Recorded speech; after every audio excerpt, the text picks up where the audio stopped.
자, 선동열 스트라우. 레프트.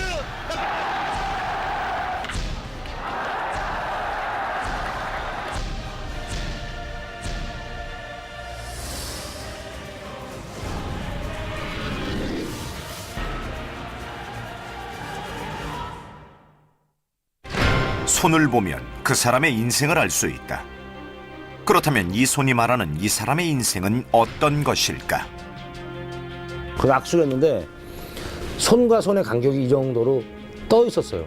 굳은 살이 12개, 13개. 굳은 살 하나가 무슨 바둑알보다 더 큰. 방에 가면 그 방 구들이 발자국이 이렇게 파져 있었어요.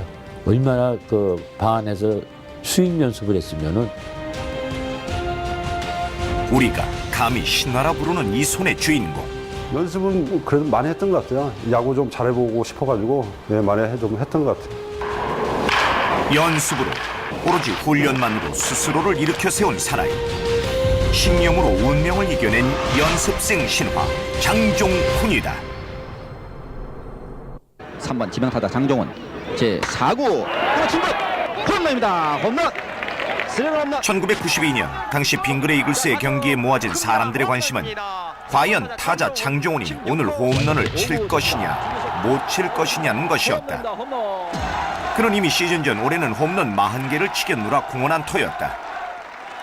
91년도에 이제 시즌이 끝나고 시상식장인가 문득 기자분께서 내년 목표가 뭐냐 물어보시는 거예요. 근데 그걸 그냥 40개라고 얘기를 한 거예요. 그 91 시즌을 이렇게 돌이켜보니까 제가 홈런이 가장 안 나왔을 때가 12개 연속으로 이제 홈런이 안 나올 경우가 있었어요. 그러면 요 갭만 좀 줄이면은 이제 35개를 쳤으니까. 좋은 찬스 오늘 2루타가 기록되는 김봉현. 방어율 그렇다면 한 시즌 홈런 40개란 어떤 것이었을까? 한국 프로야구가 시작된 이래 매해 배출된 홈런 왕들의 기록을 보면 알 수 있다.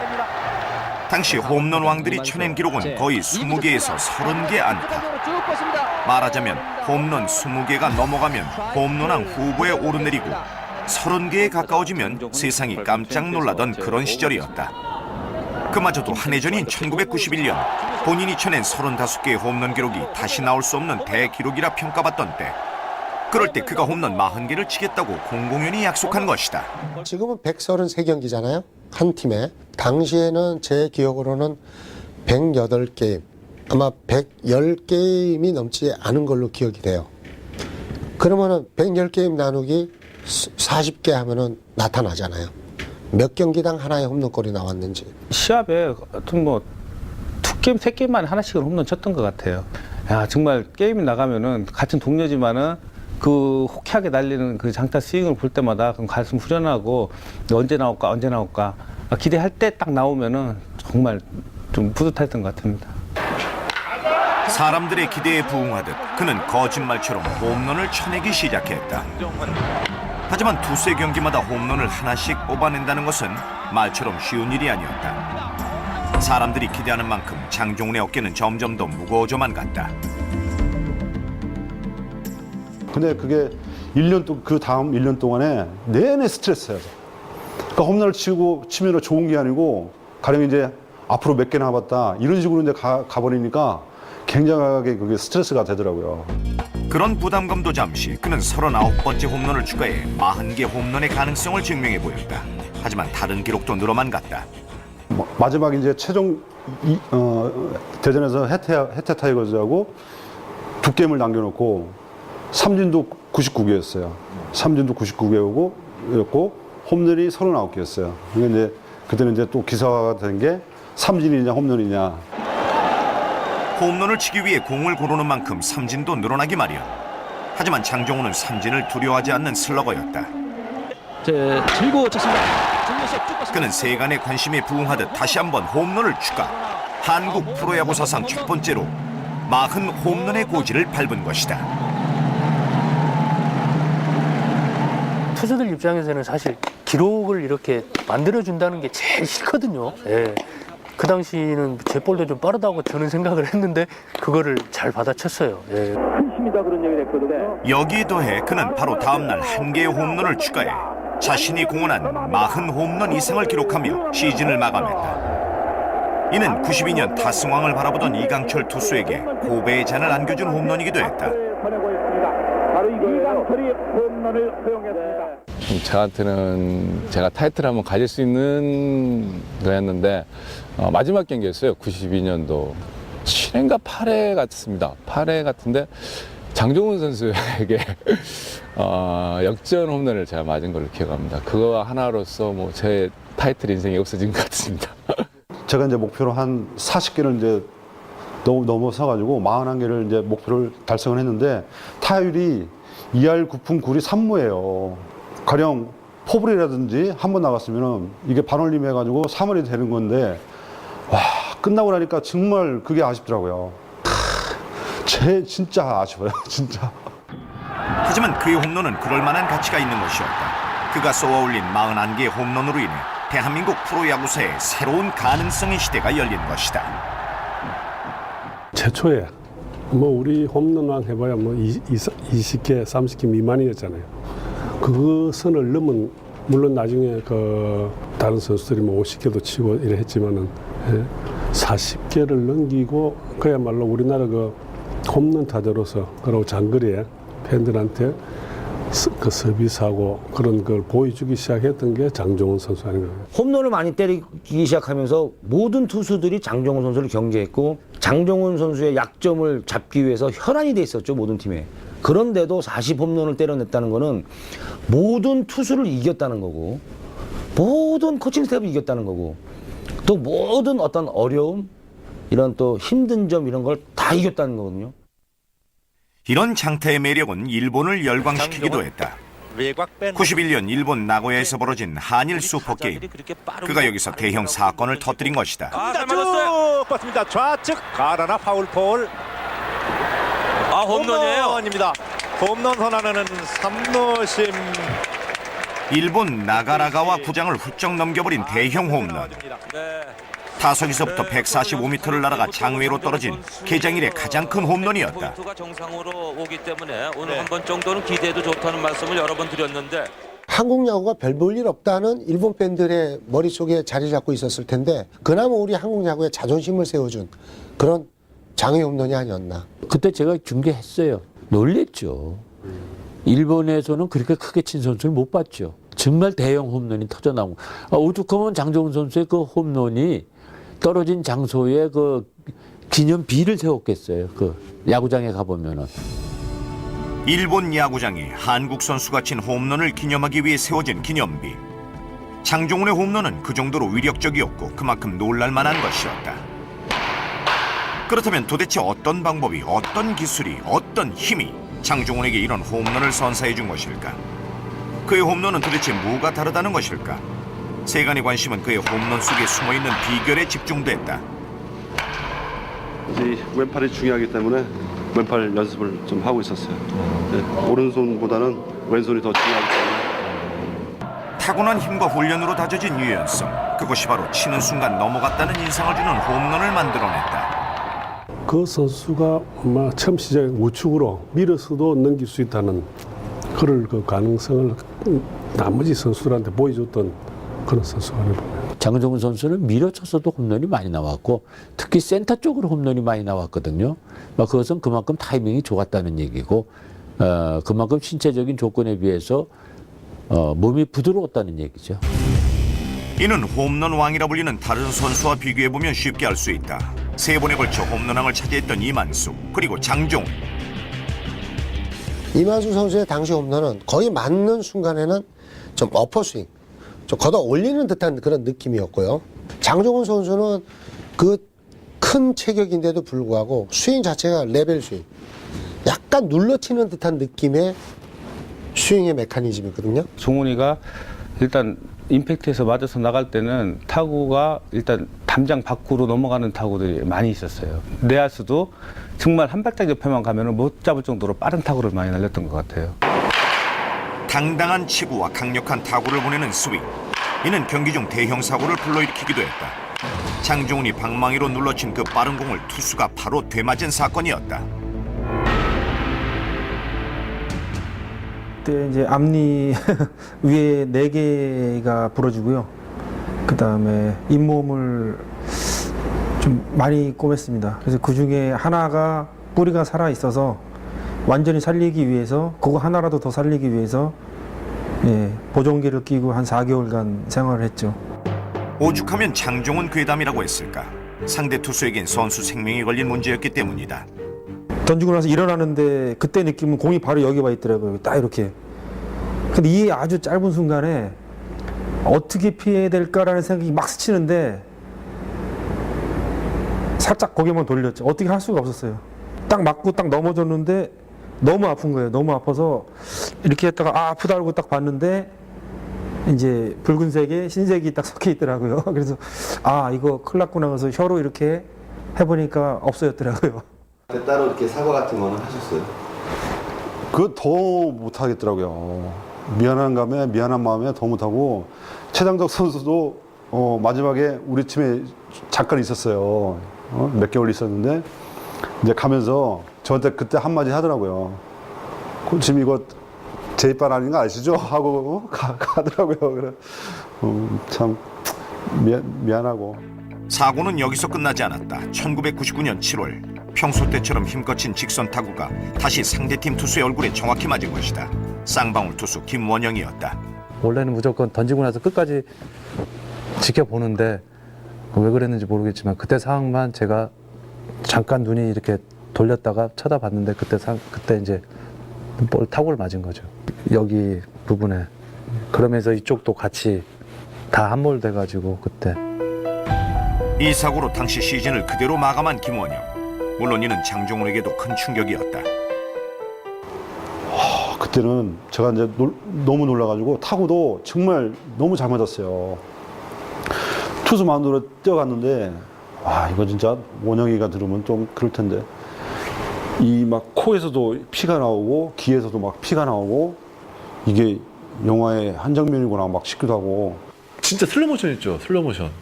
투수가 던지고 글러버가 올라가는데 내가 보는데 천천히 올라가는 느낌이 있어요.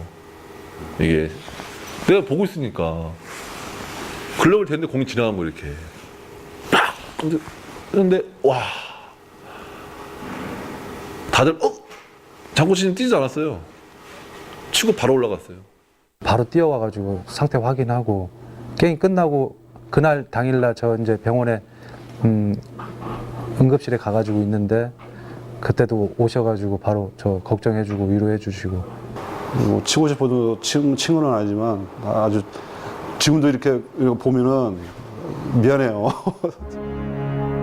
사실 이 타구 하나로 자신의 타율 순위가 1위에서 밀려날 수 있는 중요한 순간이었다. 하지만 장종훈은 자신의 기록을 위해 1루로 뛰어가는 대신 김원영 선수가 누워있는 마운드로 뛰어갔다.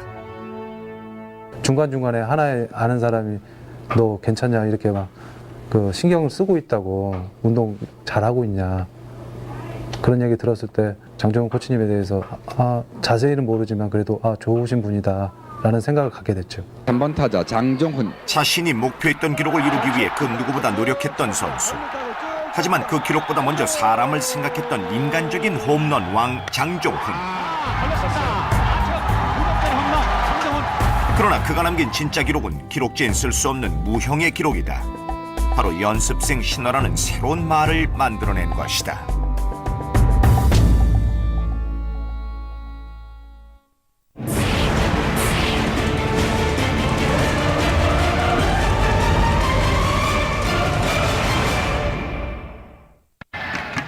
최근 주목받는 홈런왕 후보 중 하나로 꼽히는 한화의 최진행 선수. 2011년 제2의 김태균이라 불리며 4번 타자로 올라선 그에게도 2군에서 주목받지 못한 채 지내던 시절이 있었다. 그때 그가 지금의 최진행이 될 수 있도록 자극을 준 사람이 바로 당시 2군 코치였던 장종훈이었다. 별다른 주목을 받지 못하던 자신을 장종훈 코치는 남다른 눈으로 바라봐 주었던 것이다. 충분히 너는 1군 무대에서 해낼 수 있는 자질을 갖췄다. 뭐 조금만 보완하면은 좀 뭐 그렇게 무리가 아니고 정말 해낼 수 있으니까 너는 될 수 있으니까 뭐 이런 말씀을 해주시니까 저도 정말 그런 말씀을 듣고 정말 큰 힘이 됐습니다. 그래서일까 1군에 올라온 최진행은 거짓말처럼 홈런을 쳐내며 달려가기 시작했다. 하지만 장종훈은 최진행 선수가 한 발 더 나아가길 바랬다. 시즌 홈런 30개를 장담한 것이다. 그러니까 진행이가 30홈런은 코치님 도저히 자신 없습니다. 20개를 치겠습니다. 막 하는 거예요. 그래서 제가 보기에는 30개도 충분하고 그 이상도 충분히 가능한 선수인데 자꾸 막 이렇게 자신 없는 소리 하니까 그러면 내가 절을 하겠다. 절을 하겠다. 홈런 30개를 치면 장종훈이 어린 최진행에게 절을 한다? 장종훈의 절 공약에 주의 반응은 뜨겁기만 했다. 와이프가 더 웃겼어요. 와이프가 그날 게임 끝나고 전화를 하니까 한다는 소리가 한복 준비해 놓을까 그런 소리 하는 거예요. 그래서 또 웃었던 기억이 나고. 전화하셨어요? 네? 전화하셨어요? 아, 전화 안 했어요. 비록 지금은 주목받지 못하지만 분명한 가능성을 갖고 있는 선수들에게 믿음을 주었던 장종훈. 이건 아마도 그 자신이 주목받지 못한 채 보잘것없는 신세로 야구계에 들어왔기 때문인지도 모른다. 그는 야구 엘리트 코스를 밟아온 다른 선수들과 전혀 다른 길을 걸어온 것이다. 어린 시절 야구를 하고 있었지만 그는 눈에 띄는 선수도 잘하는 팀의 선수도 아니었다. 대학도 프로팀도 원하지 않는 고교 졸업생. 그런데 우연한 기회에 당시 창단을 앞둔 빙그레의 연습생 자리를 얻게 된 것이다. 처음에는 그때 경남 창원이었어요. 창원에 이제 그 훈련지가 있어가지고 그 처음에 이제 아버지하고 이제 같이 갔다가 그쪽하고 어떻게 연락이 좀 어긋나는 바람에 이제 허탕을 치고 아버지하고 이제 그냥 올라왔죠. 올라오는 그 버스 안에서도 많이 좀 서글펐고 좀 일이 좀 잘 안 되는 것 같아가지고 좀 어린 마음에 좀 상처를 좀 받았었고. 당시 장종훈의 월급은 40만 원. 이마저도 창단을 앞둔 빙그레의 선수층이 얇았기 때문에 가능했던 일이었다. 지금 같았으면은 진짜 힘들었을 거예요. 아마 선수층도 많이 두꺼워지고 두텁고. 근데 그 당시에는 저희가 창단팀이고 그래서 타팀보다는 전력이 좀 선수 층도 얇고 전력도 약하다 보니까 어떻게 보면은 운인 것 같아요. 그러나 그 연습생마저도 1년이 기한이었다. 창단 1년 후 빙그레는 선수들을 대거 정리하게 되었고 무명의 연습생에 불과하던 장종훈 역시 그 명단에 오른 것이었다. 하지만 그를 눈여겨본 사람이 있었다. 연습생을 뽑아가지고 1년을 연습생으로 뒀는데 2년째 정식으로 이제 연습생 말고 이제 정식으로 뽑으려고 그러니까 600만 원이 그때 제일 밑에 선이었어요. 근데 500만 원을 받고 있었거든요. 그 100만 원 때문에 안 해준다는 거예요, 구단에서. 그래가지고 내가 막 화를 내고 그 600만 원짜리도 하나 내가 못 뽑느냐 이래가지고 이제 구단하고 마찰도 좀 있었고 그랬는데. 아무런 활약도 보이지 못했던 무명의 연습생을 굳이 붙잡아 두고자 했던 이유는 단 하나, 성실함이었다. 연습만으로 따지자면 팀의 그 누구도 따라올 수 없을 만큼 그 노력의 과정이 대단했던 것이다.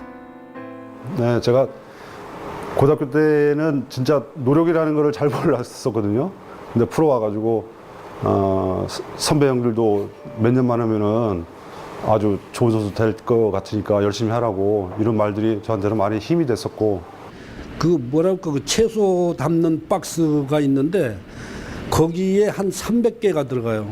근데 그런 거를 뭐 한 10개 정도는 치고 그랬으니까 밤에.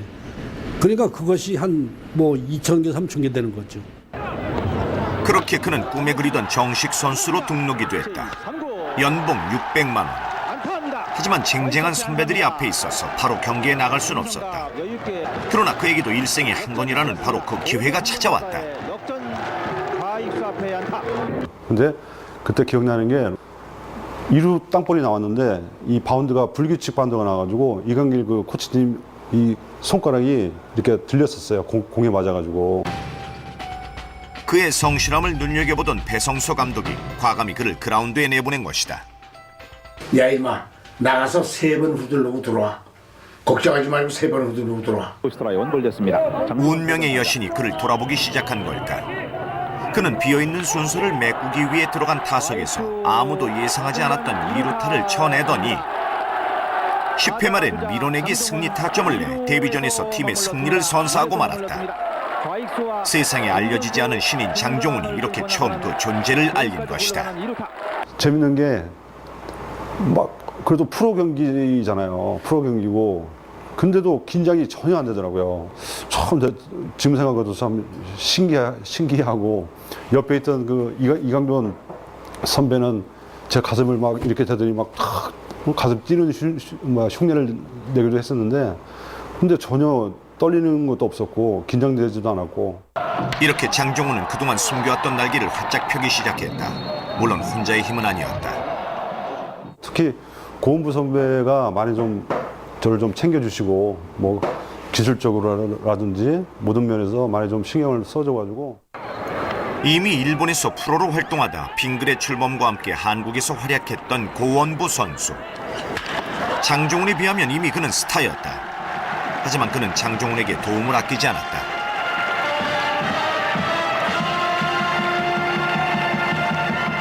제가 하도 이제 방망이도 안 맞고 막 고민에 막 빠져 있으니까 이따가 12시에 저녁 12시에 옥상으로 방망이 하나 들고 오라고 말씀을 하시더라고요. 저는 그걸 반신반의했어요. 설마 저 형이 올라오실까 했는데 먼저 와서 계시고 있는 거예요. 기다리고 계시는 거예요. 그래서 말도 한마디 하시더라고요. 새벽 3시까지 스윙하는 거야. 타격 연습하는 거야 하시더라고요. 그래서 근데 진짜로 3시까지 말 한마디도 안 하고 돌린 적이 있어요. 근데 그게 말은 안 했지만 상당히 뭐라고 할까 굉장히 막 고마웠죠. 자기 시간 뭐 제쳐두고 그래도 후배를 위해서 그렇게 할 수 있는 선배가 몇이나 되겠어요. 선배 선수의 아낌없는 지원이 더해지자 그는 연습생의 티를 훌훌 털고 프로다운 면모를 갖추기 시작했다. 정상적인 훈련 전에 이미 그 친구는 전후로 해가지고 한 1000개를 소화를 해요. 그러면 또 실제 우리가 훈련할 때 한 400~500개. 그 친구가 또 야간 훈련 스스로 하는 거 합치면은 1500개에서 2000개를 하루에 소화를 시킨다. 당시 그 소속팀 코치들이 장종훈 선수를 보면 도망다녔다 그러죠. 특히 밤에 경기 끝나고 또는 동계훈련 때 훈련 끝나고 장종훈 선수한테 잡히면은 밤새야 돼요, 같이. 내 폼을 내가 볼 수 없기 때문에 누군가 봐줘야 되는데 그게 바로 코치들이죠. 눈에 띄는 코치는 아무나 불러다가 봐주세요. 세워놓고 스윙, 새벽까지. 스윙 연습하는 본인이야 뭐 열심히 한다지만 지켜보고 있는 코치는 그 죽을 맛이거든요. 이렇게 돼 있는구나. 이렇게 지독한 훈련으로 만들어진 손바닥은 사람들에게 놀라움의 대상이 되곤 했다. 이거 자꾸 칼로 이렇게 잘라줘야 돼요. 자꾸 이게 자라나니까. 그렇게 많이 베겨요? 네. 이게 저는, 이만큼 올라와요? 네, 남들보다 좀 많이 베기는 스타일이에요. 얼마나 휘둘러야 이렇게 사람 소리. 우리가 이제 곰 발바닥이라 하잖아, 손바닥이. 이 발바닥이 곰처럼 이렇게 불룩불룩 튀어나올 정도로 근육이, 아니, 굳은 살이 생기죠. 그러니까 이 친구는 밤에 하는 일이 칼 가지고 그거 깎는 일이었어요. 근데 이게 깎다가 좀 무슨 기계로 깎는 것도 아니고 살짝 잘못하면 이게 터져요. 이게 쫙 갈라지는데 붕대를 이렇게 층층 감고 피가 철철 흘리면서 이제 스윙하고 게임하고 그러는데 이제 이거는 없어졌죠. 이거는 이제 방망이를 잡으면 생기는데 방망이를 이제 안 잡으면은 이제 없어지더라고요, 자연적으로. 네. 처음에 이거 손 때문에 좀 어디 이렇게 거슬림 좀 받기도 좀 무안했었고 그런 적이 있어요. 워낙에 손바닥이 막 못생겨가지고 그런 적이 좀 있죠. 굳은 살은 그를 배신하지 않았다. 4번의 골든글러브와 3번의 홈런 왕, 그리고 2번의 정규 시즌 MVP까지. 아무도 찾지 않는 무명의 연습생으로 출발해 최고의 자리에 오른 선수이기에 그는 남들보다 부지런히 더 많은 땀을 흘려야만 했고, 이는 곧 연습생 신화가 되어 장종훈 키즈, 제2의 장종훈 등의 신조어를 만들어냈다.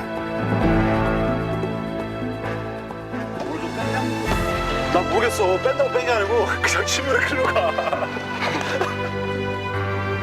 물론 그들에게 장종훈이 갖는 애정은 각별할 수밖에 없다. 항상 이렇게 보면은 솔직히 관심은 가요. 근데 저 친구 고조 뭐 하면은 아무래도 그래도 눈이 한 물이라도 더 가죠. 더 가고 현수 같은 경우도 제가 96년도에 아마 저기 이천으로 연습 캠을 갔는데 그때 보자마자 눈에 띄었어요. 이영민 타격상도 받고 그랬던 선수인데 지명이 안 됐다는 거예요. 고교 졸업 후 프로팀에 지명을 받지 못하고 2006년 신고 선수로 두산 베어스에 입단한 김현수 선수. 하지만 그는 그 다음 해부터 가능성을 보여주더니 어느새 타격 기계로 불리게 됐고 이젠 장종훈처럼 신고 선수 출신 스타로 자리매김한 것이다. 네, 장종훈 선배님은 신하고 전 이제 연습생으로 들어와서 이제 계속 선수로 이제 그나마 이제 이어가고 있는 거고 저는 개인적으로는 정말 큰 영광이고 그다음에 좀 뭐 부담이 된다면 될 수도 있고 제가 뭐 계보를 잇는 정도가 되는 실력이 되는지 아직은 좀 더 연륜을 쌓아야 되지 않을까 생각하고 있습니다. 한 시대를 대표하는 홈런왕. 어느새 그라운드를 누비는 야구 스타가 된 장종훈. 이런 그가 고졸 출신이라는 이력이 화제가 되자 또 다른 제의가 들어오기도 했다. 그런 와중에 어느 대학에서 저기 입학 제의가 들어왔었어요. 좀 학교로 좀 들어와 달라고. 근데 저는 솔직히 말해서는 들어가고 싶은 마음도 있어가지고 이제 대학 졸업장이라도 좀 따고 싶은 마음도 있었는데 그거를 제가 이제 좀 거절했어요. 그래도 고졸 연습생 뭐 신화 뭐 이렇게 뭐 매스컴이나 이런 데 나가게 됐고 그로 인해서 이제 같은 고졸 출신들이 저를 보면서 희망을 많이 뭐 생기고 막 한대요. 그런 기사를 본 것도 많았고 그렇게 선뜻 그게 제의를 승낙할 수가 없겠더라고요. 고졸 신화, 연습생 신화라는 찬란한 이름을 만들어내며 새로운 전설을 만들어낸 장종훈. 그러나 그런 그에게도 아쉬움은 많았다. 바로 개인 성적과 달리 화려하지 못했던 팀의 성적이었다.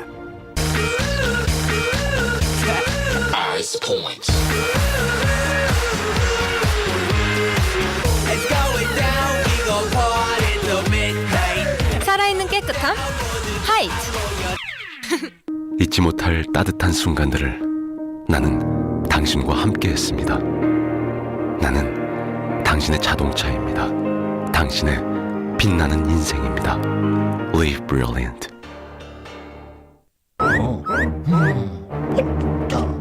타이어는 혼자 구르지 않는다. 타이어 관련 부분까지 입체적으로. 금호 타이어의 새로운 생각이 만든 프로 타이어 프로. 파워에이드가 말한다. 두려움을 삼켜라. 스포츠는 나와 겨루는 것이다.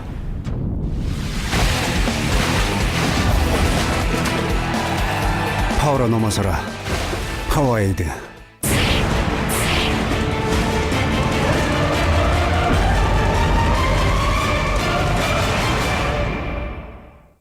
어느 시점에 장종훈 선수의 1988년, 89년, 그리고 91년과 92년 빙그레는 한국 시리즈에 오르는 기염을 토하며 그의 최고의 팀이 될 기회를 잡는다. 김영덕 감독의 지휘 아래 단련된 팀은 신생팀이라는 핸디캡을 딛고 88년 시즌 초반부터 돌풍을 일으키며 강력한 우승 후보에 낙점되기에 이른 것이다. 하지만 언제나 결과는 패배뿐이었다. 해태는 훌쩍 뛰어넘기에 쉬운 상대가 아니었다. 이미 몇 차례 우승을 맛보았던 해태는 우승하는 법도 또 승리의 맛도 아는 팀이었다. 더 던질 수가 있을 것이냐 없을 것이냐. 제3구 해태의 벽에 부딪혀 세 번이나 우승의 문턱에서 내려오고만 빙그레. 2점 선취점 올렸습니다. 최고에 대한 꿈은 이렇게 짝사랑으로 끝나고 마는 것인지. 손에 잡힐 듯 가까이 다가갔던 우승의 문턱에서 계속 미끄러지자 선수들의 사기도 계속 떨어질 수밖에 없었다. 실수도 하고 그 결정적인 찬스에서 방망이도 좀 못 치고 뭐 그러면서 저희가 항상 준우승에 머물렀던. 한 번, 두 번 지다 보니까 자신감이 선수들마다 떨어진 것 같아요. 그래서 멘탈이 참 중요하구나. 이 실패 속엔 장종훈의 결정적인 실수도 끼어 있었다. 특히 89년의 실책은 통탄할 만한 것이었다. 후속 안타를 채지 못했습니다. 그 1차전은 저희가 이겼어요. 2차전에도 우리가 4대2로 이기고 있었거든요. 4대2로 이기고 있다가 4회 말인가 1사 만루였어요. 근데 이제 평상시에도 백인호 선수가 유격수 땅볼을 잘 쳐요. 첫 바운드만 나한테 오는 걸 보고 그 다음 바운드를 제가 잊어버렸어요. 쳤습니다. 유격수 땅볼 병살 코스 놓쳤습니다. 알을 깠습니다. 3루자 호민, 2루자 호민, 4대4 동점. 그리고 주자 3루 1루 유격수의 더블 플레이 코스에서 결정적인 실책입니다. 알을 까고 말아서 장종훈 선수는 충분히 잡을 수 있는 공을 놓쳐버린 장종훈. 그 실수는 결정적인 것이었다. 저런 것을 염려해서 김 감독은 시즌 중에도 황대현 선수 늦은 거죠. 늦어가지고 이제 뭐 소위 말 알까기를 해가지고 이제 2점이 들어오고 역전을 이제 허용해가지고 진 경기가 있는데 그거 게임 끝나고 그때 뭐 트레이드 얘기도 있었고 뭐 그랬던 걸로 기억을 하고 있어요. 그 기억은 좀 생생하게 나은 것 같아요. 이제 안 좋은 추억이 오래 남으니까 뭐 본인이 에라를 하고 싶어서 한 건 아닌데 글쎄 그런 것도 자꾸 내가 잘해야 되겠다. 뭐 많은 사람한테 보여줘야 되겠다. 아니면 안 맞으니까 점점 소심해지는 경우도 있거든요. 근데 누구나 그런 상황에 마술에 걸려버리면은 그걸 극복하기는 쉬운 것 같진 않아요. 볼넷으로 1루에 출루한 4번 특히 1992년 한국 시리즈는 두고두고 아쉬워하는 시리즈로 남아있다. 당시 강력한 우승 후보 해태를 10게임 정도 앞서는 압도적인 차이로 한국 시리즈에 올라온 빙그레. 하지만 정규 시즌 3위로 올라온 롯데 또한 만만한 상대가 아니었다. 롯데가 그때 3월 타자가 지금 기억으로는 5명인가 나왔어요. 3월 타자가 롯데에서요. 5명이 나왔었고 역시 단기간에는 그 소위 말해서 미치는 선수가 좀 나와야 된다는 말이 그 게임에서도 여지없이 나왔었고 해태와 삼성을 연파하고 올라온 롯데의 기세는 무서웠다. 1차전에서 송진우가 기대 이하의 피칭을 하며 6대8로 패했고 2차전에서도 잘 던지는 정민철을 빼고 후에 송진우를 구원으로 투입했다가 패배를 당했다. 3차전을 어렵게 잡아내며 시리즈 전패는 면했지만 4차전은 염종석에 5차전은 박동희에 당하면서 또 한 번 준우승 징크스에 울어야 했다.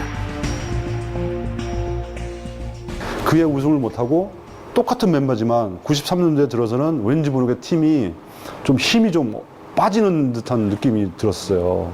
근데 그때부터 또 이제 팀이 좀 내리방을 좀 걷게 됐죠. 계속된 우승 실패의 후유증일까? 이종훈과 이강돈이 팀을 떠나자 이른바 다이너마이트 타선이라 불리며 팀의 든든한 화력을 만들어준 타력은 느슨해졌고 빙그레는 좀처럼 좋은 성적을 내지 못했다. 그러나 지난 10년간의 한을 풀 수 있는 기회는 또다시 찾아왔다. 한화 이글스라는 이름으로 1999년 우승을 향한 5번째 시도를 하게 된 것이다. 이제 바깥에 나가서 창피해 죽겠다. 지금 뭐 사람들이 뭐 너무 준우승만 하지 않느냐. 그래가지고 올해는 좀 그런 소리 좀 안 들었으면 좋겠다. 오구 쳤습니다. 잘 맞았어요. 절치부심. 더 이상 질 수만은 없다는 각오로 다져진 한화 이글스의 플레이는 다부졌다. 뒤로 랩스 뒤로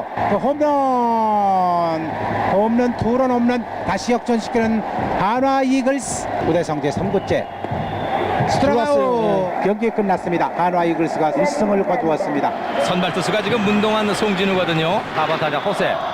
특히 2차전에서 좌전 적시타와 2루타를 때린 장종훈은 팀의 승리에 큰 힘이 되어주었다. 3루간 안타입니다. 한국 시리즈 1, 2차전의 승리를 먼저 가져간 한화는 그야말로 4전 5기의 주인공이 될 수 있는 가능성을 한껏 보여주었고 만년 준우승이라는 딱지를 뗄 준비를 확실히 하고 있었던 것이다. 선수들은 과거 4번 실패했던 때와는 분명히 다른 기운을 느끼고 있었다. 가을 한 10몇 게임 남겨놓고요. 한 10연승을 했어요. 저희가. 뭐 기록 보시면 알겠지만 그때부터 해서 뭐 진다는 생각을 못했으니까. 그러나 거인들은 분명 만만치 않은 존재였다. 한국 시리즈 3차전 10회 2대2 연장전까지 치닫는 상황에서 롯데는 공필성의 2루타와 박현승의 안타로 결국 3대2 반격의 기회를 마련한다. 다음 4차전이 더욱 치열해질 수밖에 없는 상황이었다. 우승을 향한 승부처가 될 수 있는 4차전. 상황은 1-3-1루. 5번 타자로 들어선 장정훈. 원앤드원 쳤습니다. 센터 방면. 자, 그대로 잡았습니다. 3루자 홈에 들어옵니다. 공 백홈 됩니다. 그대로 홈이는 2대1로 역전승 3승 1패를 기록하면서 한화의 기술은 이제 5차전 잠실에서 싸우게 됐습니다. 타점이 좀 많았었죠. 지금도 기억에 남는 게 이제 5차전이죠, 5차전. 이제 잠실에서 이제 5차전인데 한국 시리즈 5차전. 10여 년을 기다려온 운명의 승부수를 던질 시간이 됐다. 오늘 우승을 확정짓고 말겠다는 한화와 한 번 더 승리를 가져가겠다는 롯데에 대해 우주가 안타합니다. 동점다 던집니다. 2루자 3루 돌아서 홈으로 들어옵니다. 3대3 동점. 밀리자는 2루 3루까지 3루에서 태그 세이브 1타점. 이제 상황은 9회 초. 두 팀이 3대3 동점이 된 가운데 자, 손준환 내려갑니다. 타석에 들어선 타자는 장종훈. 그였다. 이제 원아웃 3루에 제가 이제 타석에 들어갔는데 이것만 이제 득점을 하면은 우리가 이제 역전을 해가지고 이제 우승하는 거예요. 근데 그 수많은 게임을 해봤지만 그때처럼 떨리는 거는 또 처음이더라고요. 이 다리가 제가 막 느껴질 정도로 이렇게 막 흔들리는데요. 타석에 들어가면서 이걸 어떻게 쳐야 되겠다는 게 아니고 얘한테 강성우 코치한테 내 떠는 모습을 안 보여줘야 되는데 모두가 기대하는 것은 지금의 상황을 역전시켜줄 홈런 타자 장종훈의 결정적인 한방. 그런데 여기서 우측간 울소 호세. 자, 좋은 소식이는데요. 자, 투아웃 3루자 언더베이스 홈 들어옵니다. 홈에서 홈인 4대3 역전. 한화. 장코치님 얘기하시는 쳤는데 빗 맞은 거예요 이게 타구가. 그래서 과연 들어올까 막 그랬대. 뛰면서 좀 약간 짧았거든요 생각보다. 자기 빗 맞아가지고. 근데 들어오는데 장코치님이 이제 말씀하시는 거예요 저한테, 이제 선수들한테. 너무 자기가 야구하면서 너무 좋았대 진짜. 그 외야 프라이 하나가 너무 좋았다는 거예요. 결과적으로 이제 저 라이트 쪽에 이제 희생타를 쳐가지고 이제 들어왔는데 플라이볼이 좀 너무 얕아가지고 막 들어올까 막 그런 찰나에 로마에가 그래도 슬래딩을 잘해가지고 득점이 돼가지고 이제 다행히도 이제 그 1점이 났는데 지금도 그 생각하면 막 흥분돼요. 이만 선수의 송구는 기가 막힌 게 들어왔고 공필성 3점 잡았죠. 그래서 지금 호세 선수가 이 정도 거리라면 홈에서 승부가 됐어야 되는데 송구 능력의 차이. 네. 여기서 결국은 한 점의 대역전을 당합니다. 롯데가.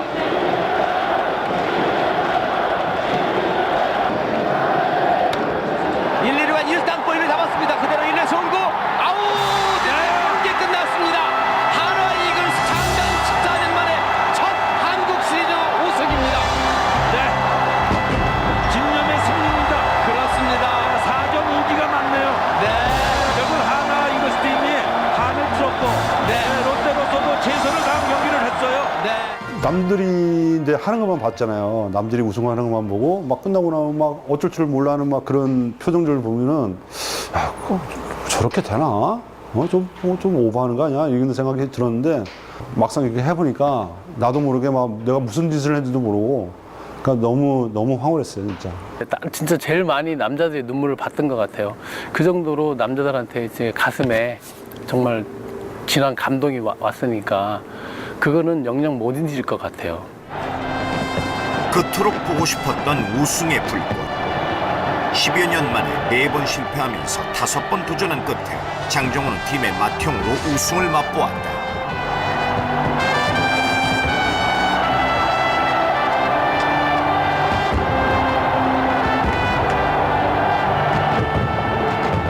목이 메이게 기다리던 선수들과 팬들의 수고는 그렇게 이루어진 것이다. 우리 5번 올라가가지고 이제 처음 우승한 거니까 야구하면서 저 우승 딱 두 개밖에 못했거든요. 중학교 때 손일체전 우승 한 번 하고 프로에서는 이제 그거 우승 한 번 했는데 너무 좋았어요. 다시 그런 날이 또 와야 되는데. 하지만 2000년대로 들어서며 장종훈은 홈런왕이라는 타이틀도 팀의 4번 타자라는 명예도 후배들에게 내주었다.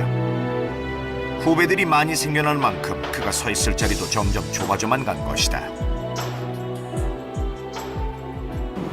이제 세대 교체 막 하시더라고요. 세대 교체를 해야 된다고. 그때는 그래도 은퇴라는 생각은 안 했었어요. 근데 이제 김희지 감독님이 오시고 시즌을 시작하면서 이제 엔트리에는 들어갔었어요. 들어가고 얼마 있다가 이제 통보를 받았죠. 이 2군에 내려가 있으라고. 하지만 2군에 내려가 있는 그를 감독은 자주 찾지 않았다. 어쩌다 기회가 되어 그라운드에 서는 날이 있어도 그는 예전 같은 기량을 보여주진 못했다. 그는 스스로에게 실망하면서 분명히 예전과 달라진 분위기를 느끼게 됐다.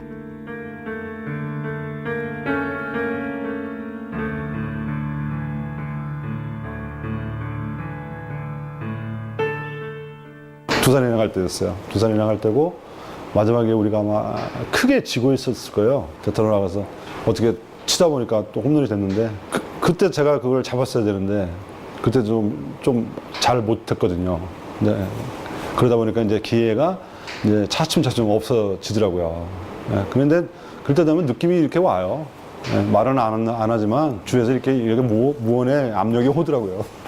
김태균이라는 선수가 그 아주 젊은 선수로서 이제 뭐 힘이 있고 정확도도 뛰어나고 그런 선수가 그 같은 포지션에 겹쳐갖고 있다 보니까 아무래도 또 실력 면에서 뭐 그동안엔 쭉 화려하게 잘했지만 이 선수는 이제 지도자로 이렇게 나가야겠구나. 이제 감독으로서 그렇게 저는 평가를 했어요. 2005년 그렇게 자연스럽게 장종훈은 은퇴를 결심했다. 연습생으로 시작해 이글스라는 단 한 벌의 옷을 입고 원 없이 그라운드를 누볐던 19시즌. 개인의 영광과 팀의 영광을 모두 누린 그는 분명 행복한 타자였다. 하지만 그만큼 아쉬운 것도 많았다. 좀 야구 중계도 보고 야구도 꼴도 보기 싫을 것 같은데 그래도 야구가 참 좋긴 좋구나, 좋아하는구나 싶은 마음이 많이 들었어요. 어떤 점이?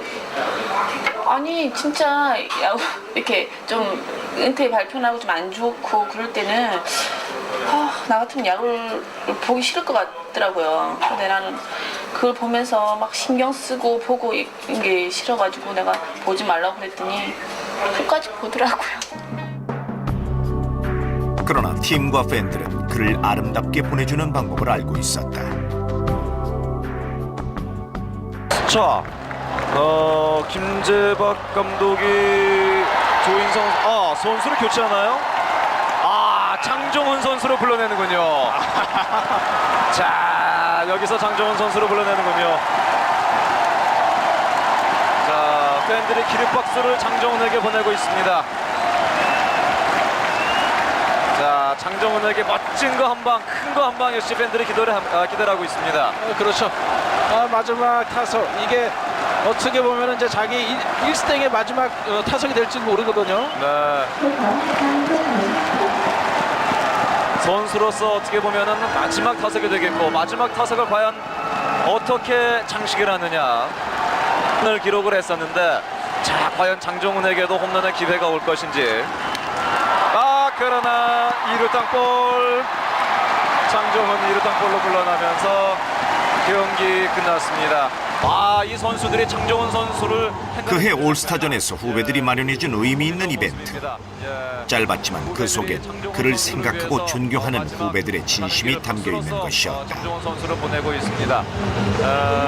2005 프로야구 올스타전 장종훈 선수가 좀 환하게 웃는 모습인데요. 저 이정범 선수가 이제 주소를 해가지고 행가래를 이렇게 쳐주라고요. 근데 진짜 행복하게 끝난 것 같아요. 8개 구단의 스타들이 행가를 쳐줬는데 그보다 더 좋은 은퇴식이 어디 있겠어요.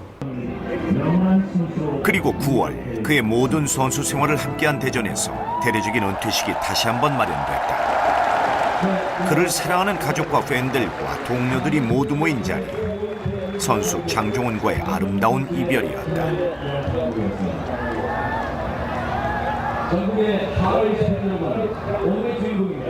그러니까 팬들 성원 때문에 그 자리에 섰고 그다음에 참 고맙게 생각을 하고 있어요. 팬들 덕분에 그 자리에 쓴 거예요. 장종훈 선수의 두 아들인데 그렇죠. 예. 첫째는 마운드에 있고 둘째는 타석에 있는데 글쎄 가족들이 이렇게 시구를 한다는 것이 장종훈 선수는 정말 큰 선물이 되겠네요. 그렇죠. 장종훈 선수에게 큰 의미가 있고 아주 흐뭇한 모습으로 지켜보는 장종훈 선수였습니다. 그리고 생애 마지막 타석에 들어선 홈런왕 장종훈. 그는 마지막 순간 삼진을 기록하며 타석을 떠났다. 하지만 그가 그 어떤 홈런을 쳤을 때보다 박수는 뜨거웠다. 들어오면서 그랬어요. 야, 이거 나는 삼진하고 인연이 있는가 보다. 거의 연습도 안 하고 이렇게 하다 보니까 뭐 방망이가 뭐 돌아가야죠. 뭐 방망이도 안 돌아가고 성대하게 그래도 잘 신경을 써 주셔가지고 참 다행이죠. 고맙기도 하고.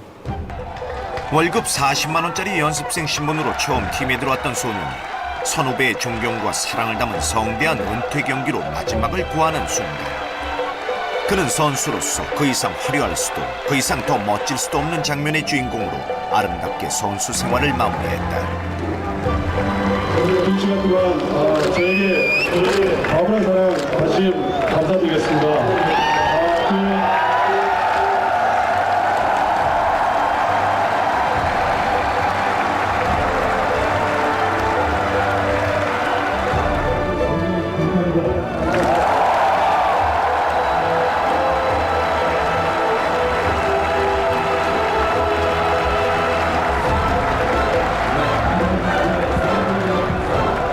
선수로서 그의 마지막 모습에 보내는 팬들의 박수는 그가 홈런왕이기 때문에 한 팀에서 오랫동안 든든한 버팀목이 되어주었기 때문만은 아니다. 19회 동안 그가 흘린 땀방울과 굳은 손바닥에 보내는 격려의 박수, 그리고 팬들에게 진한 감동을 전해준 것에 대한 고마움의 표시였다. 그의 상징이었던 35번 역시 은퇴와 함께 그라운드에서 사라졌다.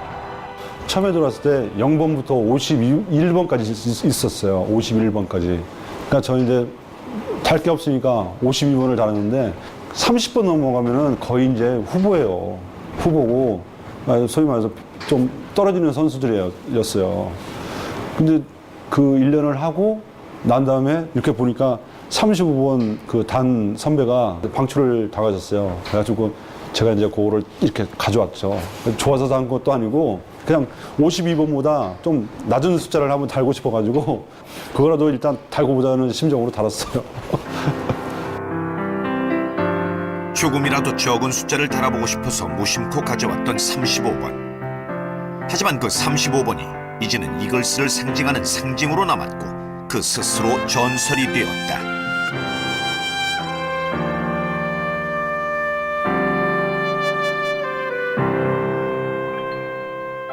노력을 많이 해서 스타가 된 선수는 장종훈이가 단연 탑인 것 같아요.